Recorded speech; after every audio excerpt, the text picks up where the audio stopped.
Hai,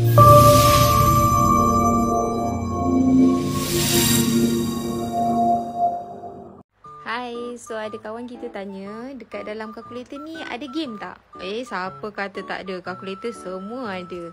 Okay, so hari ni saya nak ajar korang macam mana kita nak buka game dekat dalam kalkulator gunakan secret code.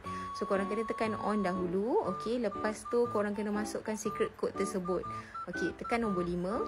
Okey, lepas tu ingat tak saya kata apa-apa saja yang berwarna kuning kamu nak tekan kena tekan shift dahulu baru boleh tekan dia. Okey, so samalah dekat sini. So korang kena tekan shift. Okey, korang kena tekan nombor 3 sebab atas nombor 3 tu ada N. Okey, lepas tu korang kena tekan alpha. Alpha pula untuk semua yang berwarna pink. Okey, sebab kita nak tekan A, tekan alpha, tekan A. Lepas tu tekan shift, tekan 6, dapat K. Okey, lepas tu tekan alpha lagi sekali, korang akan dapat E. Okey, tekan E, masukkan E. Alright, so bila dah dapat macam ni, korang tekan sama dengan sekali. Okey, tak jadi apa-apa lagi kan? Okey, kena tekan lagi sekali.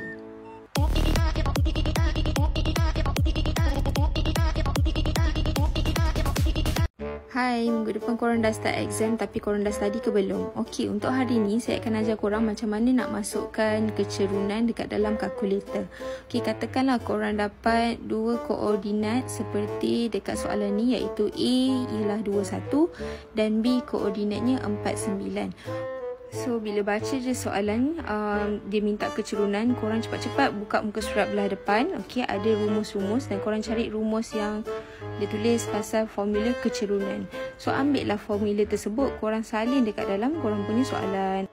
Lepas dah salin, korang kena tentukan pula siapa koordinat pertama dan siapa koordinat yang kedua. Okey, lepas korang tentukan, korang dah boleh terus plug in dekat dalam korang punya formula. Okey, katakanlah saya letak A sebagai koordinat pertama, B sebagai koordinat kedua. So, saya masukkan saja 9 tolak 1, tutup kurungan. Okey, tekan ABC. Nak masuk yang bawah, kena buka kurungan lagi sekali. Buka kurungan, 4 tolak 2. Tutup kurungan. Okey, tekan sama dengan. So, korang akan dapat satu jawapan yang melambangkan dia punya kecerunan. Soalan ni penting untuk korang letak kurungan belah atas dan belah bawah sebab kita nak bagi tahu kalkulator kedua-dua jalan kerja ni asing. Okey?